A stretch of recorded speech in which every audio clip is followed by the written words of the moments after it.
This is the Death Row and Executions channel.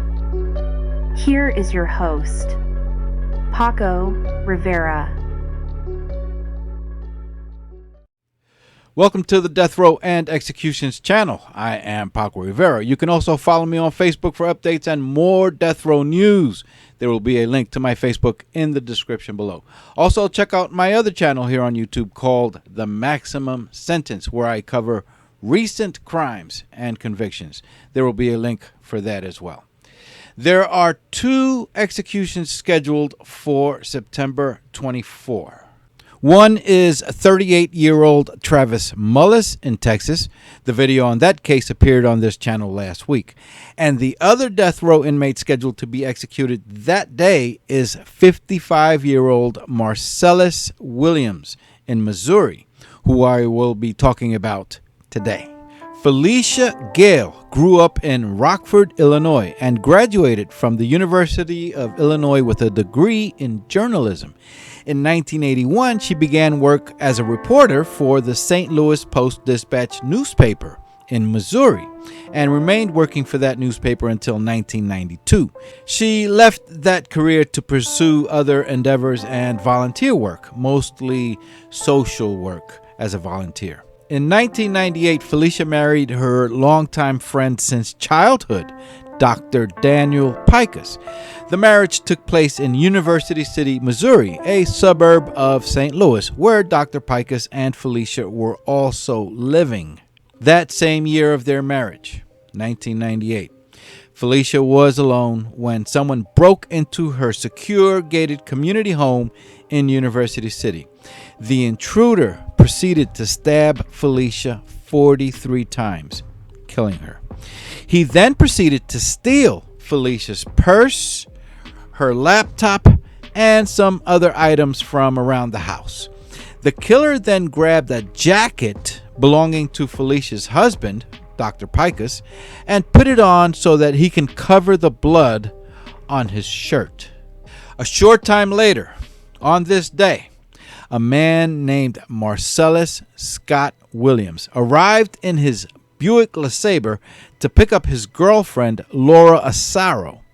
Laura would later testify at trial, providing a description of the jacket that Williams was wearing and that he had a lot of blood on his shirt. Williams had told his girlfriend that he killed a woman and stole her stuff, and that if she ever opens her mouth, the same will happen to her. Dr. Daniel Picus arrived home later that evening to discover the horrific scene in his house with his newlywed wife dead on the floor. About a year later, now 1999, the case of the murder of Felicia Gayle was still a mystery to investigators as to who had done it. And Marcellus Williams began serving a 20-year sentence in prison for armed robbery. Williams was sharing his jail cell with an inmate named Henry Cole. About this time, the family of the murder victim, Felicia Gayle, announced a $10,000 reward for any information leading to the capture and arrest of whoever killed Felicia. Suddenly, police received 2 different phone calls from 2 different people that don't even know each other. One was from Henry Cole, who was just recently released from prison. And the other call was from Laura Asaro, the girlfriend of Marcellus Williams. Henry Cole told police that while he was sharing a jail cell with Marcellus Williams, that Williams told him that he had killed that woman. Laura Asaro told police that her boyfriend, Marcellus Williams, killed Felicia Gayle. And when detectives went to question Laura further at her home, she spoke to them about the bloody shirt and the jacket. And she pointed out the Buick LeSabre that was still parked there on the property while he sits in jail.